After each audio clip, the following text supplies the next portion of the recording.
নিত্য নতুন হক্কানি উলামায়ে কেরামদের ওয়াজ নসিহত শুনতে আমাদের চ্যানেলটি সাবস্ক্রাইব করে পাশে থাকুন।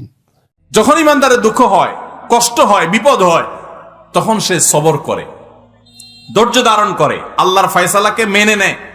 এই সবর করার বিনিময়ে আল্লাহ তাআলা জান্নাত দিবেন তাকে। আস-সাবরু সাওয়াবুহু আল জান্নাহ ইন্নামা ইউওয়াফাস সাবিরুনা আজরাহুম বিগাইরি হিসাব। আপনারা কি জানেন কিয়ামতের ময়দানে কোন ইমানদারকে, কোন মানুষকে আল্লাহ তাআলা কোন হিসাব করে বিনিময় দিবেন না, বিনা হিসাবে দিবেন, যে হিসাব নিকাশ নাই, বিনা হিসাবে ঢেলে দিবেন আল্লাহ তাআলা কাকে জানেন? একমাত্র ব্যক্তি সবরকারী। কোন ব্যক্তি? যে অসুখে সবর করেছে, বিপদ আপদে সবর করেছে, মানুষের কটুকতায় সবর করেছে, অসুখ বিসুখে সবর করেছে, মুসিবতে সবর করেছে, ধৈর্যের পাহাড় হয়েছে, ধৈর্য ধারণ করেছে, সবর করে ঢোক গিলেছে, সবর করে নিজেকে নিয়ন্ত্রণ করেছে, কোনো কষ্টে হাহুতাশ করে নাই, নাশুকুরি করে নাই, আল্লাহর কুফরি করে নাই, গালিগালাজ করে নাই, মুখ খারাপ করে নাই, ভাঙচুর করে নাই, নিজেকে নিয়ন্ত্রণ করতে পারছে, ধৈর্য ধারণ করতে পারছে, ধৈর্যের ঢোক গিলতে পারছে যে ব্যক্তি, এই ব্যক্তি সম্পর্কে আল্লাহ বলেছেন ইন্নামা ইউওয়াফাস সাবিরুনা আজরাহুম বিগাইরি হিসাব।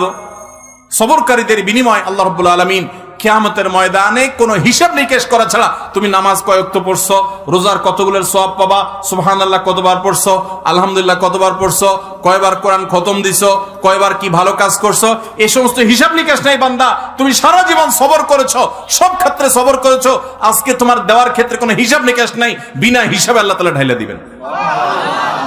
সবর করবো তো ইনশাআল্লাহ। বাংলা একটা প্রবাদ আছে, সবুরে মেওয়া ফলে। সবুরে মেওয়া ফলে। মেওয়া মানে বুঝেন? মেওয়া মানে ফল। সবর যখন মানুষ করে একটা সময় আল্লাহ তাআলা ফল দেন। ভাইরা আমার, পৃথিবীতে একটি মানুষ, ভালো করে শুনে রাখেন, পৃথিবীতে একটি মানুষ দেখাতে পারবেন না যে সবর করে সে ক্ষতিগ্রস্ত হয়েছে। আপনি বলবেন দুনিয়াতে সে বহুত সবর করছে, যতই সবর করছে মানুষ তার উপর আরো চাপায়া পড়ছে। আমি বলবো যদি সে আল্লাহর জন্য সবর করে থাকে তো হাতির মতো মরলেও লাগ, বাঁচলেও লাগ, তার এই সবরের বিনিময়ে আল্লাহ তাআলা দিবেন না দিবেন না? দিবেন। আর বেশিরভাগ ব্যক্তি সবরের ফলাফল দুনিয়াতেই দেখে যায় ভাইরা আমার। আর যে সবর করে না, আপনার ধরেন একটা অসুখ বিসুখ হয়েছে, আপনি এখন গালিগালাজ করলেন, হ্যাঁ, আপনার একটা বিপদ হয়েছে, আপনি আল্লাহকে, ফেরেশতাদেরকে, আশপাশে মানুষদেরকে গালিগালাজ করলেন, মুখ খারাপ করলেন, ভাঙচুর করলেন, তাতে কি আপনার বিপদটা দূর হয়ে যাবে? আমার কথা কি বুঝতেছেন? কোন একটা পেরেশানি আসলো, ভাঙচুর করলেন, অস্থির হয়ে গেলেন, জামা কাপড় ছিঁড়লেন। অনেকে আছে নিজের আত্মীয় স্বজন মারা গেলে ধৈর্য ধারণ করতে পারে না। আমি নিজে কানে শুনেছি এরকম অনেকে, নিজের নাতি মারা গেছে, ছেলেটা মারা গেছে, তো বলে আজরায়েল কি চোখ খাইছে? আর মানুষ দেখলো না, আমার নাতিটারানি দেখলো, একটা মাত্র দিছে আল্লাহ তাআলা, বংশের মধ্যে ওইটাই আল্লাহ তাআলা নিয়ে গেল। এরকম অনেকে বলে, কি বলে না? কুফরি, ঈমান চলে যাওয়ার মতো কথা। আল্লাহ রাব্বুল আলামিন দিয়াও পরীক্ষা করেন, নিয়াও পরীক্ষা করেন। দেওয়ার পরও মনটাকে ছোট করে আল্লাহর দিকে শুকরিয়া আদায় করে নিজে অবনত থাকা, এটা হলো পরীক্ষায় জেতার পথ।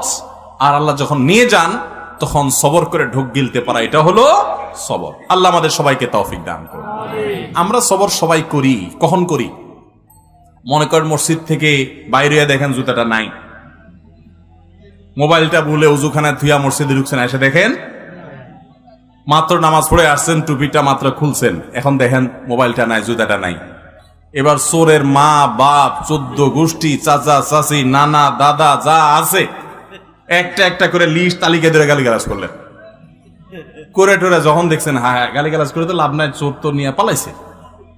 এবার আর যখন কিছু করার নাই, গালিগালাজ করে টোরে মাথা যখন একটু ঠান্ডা হয়েছে, এবার বলতেছেন যাক আল্লাহ ভরসা, সবর করি, আর কি করব। আছে না নাই? সব গালিগালাজ দিয়া সাইরা এরপরে যখন দেখছেন হ্যাঁ গালিগালাজ তো দিলাম, লাভ তো হলো না, মোবাইল তো পাই নাই, বেটা তো নিয়ে পালাইছে। এবার আমরা শেষে বলি কি, যাক কি আর করা, আল্লাহ ভরসা। আরে চোর মোবাইল নিছে, আমার কপাল নিতে পারে নাই, থাক সবর করলাম। এটার নাম কি সবর? নবী করিম সাল্লাল্লাহু আলাইহি ওয়াসাল্লাম বলেছেন ইন্নামাস সাবরু ইনদাস সাদমাতিল উলা। প্রথম ধাক্কা যখন আসবে হঠাৎ করে শুনলেন বাপ মারা গেছেন, মা মারা গেছেন, ছেলেটা মারা গেছেন, অ্যাক্সিডেন্ট হয়েছে, বড় বিপদ হয়েছে, ওই সময় যদি নিজেকে ধরে রাখতে পারেন দাঁত খিচে, না আমার মুখ দিয়ে কোনো খারাপ কথা বের হবে না, আমার আল্লাহ আমার পরীক্ষা নিচ্ছেন, আমি সবর করব, যদি নিজেকে নিয়ন্ত্রণ করতে পারেন, এর নাম হলো সবর। গালিগালাজ করে আর সব শেষ করে এরপরে বললেন যা কি আর করা, সবর করলাম, তো এর নাম সবর না, এর নাম 2 নাম্বারই। কথা কি বুঝতে পারছেন? অনেকেই আছে দেখবেন বাসায় গিয়া হয়তো কোনো একটা জিনিস উল্টাপাল্টা দেখছে, আচার বিচার ভাঙচুর করে এরপরে একাকার করে যখন দেখছে মাথাটা একটু ঠান্ডা হয়ে আসছে, এবার কয় যাক যা হয়েছে হয়েছে, যাক ভুলে যাও, আল্লাহ ভরসা, সবর করলাম, কি আর করা, আছে না নাই? এই 2 নাম্বারের নাম সবর। আল্লাহ তাআলা আমাদের সবাইকে সবর করার তৌফিক দান করুক। সবরের ওয়াজ করা যত সোজা, সবর করা কিন্তু এত, বসাই দিলে আপনিও বহুত কথা বলতে পারবেন, কিন্তু ওই ঠেলায় যখন পড়বেন, বিপদে যখন পড়বেন, কঠিন পরিস্থিতির মুখে দাঁড়িয়ে বিপদের মধ্যেও হাসতে পারা, এটা খুব সহজ কথা না ভাই। শত শতবার কোরআন খতম দেওয়া সহজ, হাজার হাজার রাকাত নফল নামাজ পড়া সহজ, শত শতবার দিন নফল রোজা রাখা সহজ, হাজার হাজার লক্ষ লক্ষ কোটি কোটি টাকা দান করাও সহজ। মহা কঠিন সময়ে নিজেকে নিয়ন্ত্রণ করে সবর করতে পারা, এটা এত সহজ। ও আরশে আজিমের মালিক, আপনি আমাকে, আমার ভাই বোনদেরকে, আমাদের সবাইকে আল্লাহ আপনি সবর করার তৌফিক দান করেন, সবরকারীদের কাতারে শামিল করে দেন মালিক, ধৈর্যের পাহাড় হওয়ার তৌফিক দান করেন। আমি জীবনে কিছু সবরকারী মানুষ দেখেছি, কিছু মানুষ দেখেছি। আমেরিকাতে এক আল্লাহর বান্দি বাংলাদেশী এই কিছুদিন আগে মারা গেছেন। ওনার অনেক কথা শুনেছি অন্যদের কাছে, এবং বিভিন্ন সময় বিভিন্ন ডোনেশন করতেন, বিভিন্ন বিষয়ে যোগাযোগ করতেন। এত বিপদ আপদের মধ্য দিয়ে একটা মানুষের জীবন পার হইতে পারে, যেটা কল্পনা করলেও আমরা কল্পনা আনতে পারবো না যে বিপদ আপদ কত ভাবে হতে পারে। শুরুতেই স্বামী অমানুষ, তালাক দিয়ে দিয়েছে, এরপর সারাটা জীবন ভুগছেন ক্যান্সারের মতো রোগে, সেটাতেও পা কেটে ফেলে দিতে হয়েছে, এরপরে একটা একটা করে কয়েকটা অঙ্গ কেটে ফেলে দিতে হয়েছে, বিছানায় শয্যাশায়ী। এরপরও আল্লাহর বান্দের মুখে কখনো অভিযোগ ছিল না। তিনি বলতেন আমার মালিক আমার উপর খুশি আছে কিনা, আমার টেনশন সেটা, হাত যাক, পাও যাক, মাথা যাক, শরীর যাক, জীবন যাক, এটা আমার ইস্যু না। যত কষ্ট হয় আপনারা আমার জন্য দোয়া করবেন, আমি যেন সবরটা করতে পারি। ঈর্ষা হয়। আমি চিন্তা করলাম সুবহানাল্লাহ, অনেক লম্বা লম্বা ওয়াজ তো করা অনেক সহজ, এই মহিলার মতো এরকম সবরের পাহাড় হতে পারা তো কঠিন কাজ। আল্লাহর কত প্রিয় বান্দি হলে আল্লাহ তাকে এতটুকু তৌফিক দিয়েছেন। কোরআনে কারিমে আল্লাহ রাব্বুল আলামিন আল্লাহর কাছে সবর চাওয়ার শিক্ষা পর্যন্ত আমাদেরকে দিয়েছেন। আল্লাহ আমাদের সবাইকে সেরকম সবর করার তৌফিক দান করুন। আমাদের সবরের অবস্থা কি জানেন? পত্রিকায় কয়দিন পর পর দেখি বিয়ে বাড়িতে চিংড়ি মাছের সাইজ ছোট, সেজন্য 3 জন নাই। শুনেন না আপনারা? হ্যাঁ, দই নিয়ে 1 জন মারা গেছে বলে। আবার ওয়াজ করতেছি ব্রাহ্মণবাড়িয়ার মাটিতে বসে। আপনারা মন খারাপ করেন না, ব্রাহ্মণবাড়িয়া না, এই ব্যাপারে গোটা বাংলাদেশের সব জায়গার মানুষই কম বেশি আমরা বেসবর, ঠিক না? ঠিক ভাইরা আমার, কোন মুখে আল্লাহর কাছে জান্নাত দাবি করব বলেন?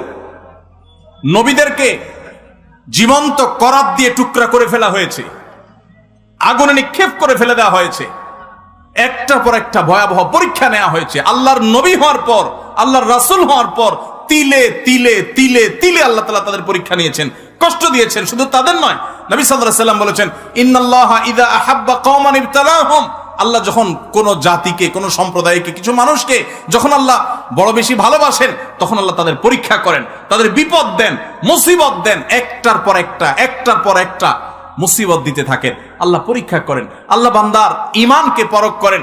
আমি কিছু মানুষকে দেখেছি, তারা বলেছে ভাই নামাজ কালাম একসময় পড়তাম না, কই দিনকাল তখন এত খারাপ ছিল না, এখন নামাজ কালাম পড়া ধরছি, হালাল হারাম বাজ বিচার করা ধরছি, সুদ ছেড়ে দিয়েছি, ঘুষ ছেড়ে দিয়েছি, 2 নম্বর পথ ছেড়ে দিয়েছি, এখন দেখি ব্যবসা বাণিজ্য সব দিন দিন নাই হয়ে যাইতেছে, সব পায়ের নিচ থেকে মাটি সরে যাচ্ছে। আমি বললাম যে এটাই হলো আল্লাহর পরীক্ষা। আল্লাহর দিকে যখন আসে কেউ, আল্লাহর দিকে আগায়, সে কি আসলেই আগাচ্ছে কিনা, সে কতটা পিওর, তার ভিতর থেকে সে অগ্রসর হয়েছে কিনা, আল্লাহ তাআলা ধাক্কা দিয়ে পরীক্ষা করেন। ভাইরা আমার, চুলের থেকে নুন খসলে আমাদের হাত সামনে চলে আসে, ঠিক না বে ঠিক? টোটা সামনে চলে আসে, আমরা হাতা গোছানো শুরু করে দেই। এগুলা কোন ইমানদারের চরিত্র। নবী করিম সাল্লাল্লাহু আলাইহি সাল্লাম বলেছেন, সাহাবীদের সাথে একবার যাচ্ছিলেন উনি কোথাও, তো এক জায়গায় এরকম জটলা পেকে গেছে। জটলা পাকা দেখে নবী সাল্লাল্লাহু আলাইহি সাল্লাম জিজ্ঞাসা করলেন, কি হচ্ছে এখানে? বললেন যে, ইয়া রাসূলুল্লাহ, এখানে কুস্তি চলতেছে, এক বীর, মারাত্মক শক্তি তার সাথে কেউ পারতেছে না, যে আসতেছে একটার পর একটা সবগুলারে কাট করে ফেলা দিচ্ছে, তার সামনে কেউ পারতেছে। তখন নবী করিম সাল্লাল্লাহু আলাইহি সাল্লাম বলেছেন, তোমাদেরকে কি আমি বলে দিব এই লোকটার চাইতে বড় বীর কে? এ তো বাহাদুর খুব, এর চাইতে বড় বীর, এর চাইতে বড় শক্তিশালী মানুষটাকে জানো? সাহাবীরা বলেন, ইয়া রাসূলুল্লাহ, অবশ্যই বলেন, এর চাইতে আবার শক্তিশালী মানুষকে আমরা তো জীবনে দেখি নাই, কে সে? তো নবী সাল্লাল্লাহু আলাইহি সাল্লাম বলেছেন, আসো তার সাথে পরিচয় করাই। এই লোকটা যে অনেক বেশি শক্তিশালী, সে অনেক বড় কুস্তিগীর, সে সব মানুষকে কুপকাত করে দিচ্ছে। এর চাইতেও বেশি শক্তিশালী, এর চাইতেও বড় বীর, বড় বাহাদুর হলো সে, যার মাথা যখন চরম রাগান্বিত হয়, মাথা যখন রক্ত যখন লাল হয়ে গরম হয়ে যায়, মাথা যখন তার হট হয়ে যায়, এই গরম হওয়ার পর, রাগ উঠার পর, চরম রাগের মধ্যেও যে নিজেকে ধরে রাখতে পারে, কন্ট্রোল করতে পারে, ডিলার মতো ছেড়ে দেয় না রাগ, যেখানে সেখানে যা তা করে পরে বেজ্জত হয় না, মুখ ছোট হয় না, নিজেকে যে নিয়ন্ত্রণ করতে পারে, এই লোকটা হলো এই কুস্তিগীর লোকদের চাইতে বড় বীর। ভাইরা আমার, অনেক লোক আছে দেখবেন রাগের সময় ডাইরেক্ট হয়ে যায়, আছে না? ডাইরেক্ট হওয়া বুঝেন কি?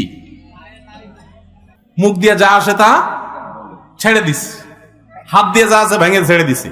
এরপর জিজ্ঞাসা করেন, ভাই এটা কোনো কাজ করলেন? মাথা যখন ঠান্ডা হয় তখন যদি জিজ্ঞাসা করে, ভাই এটা কোনো কাজ করলেন?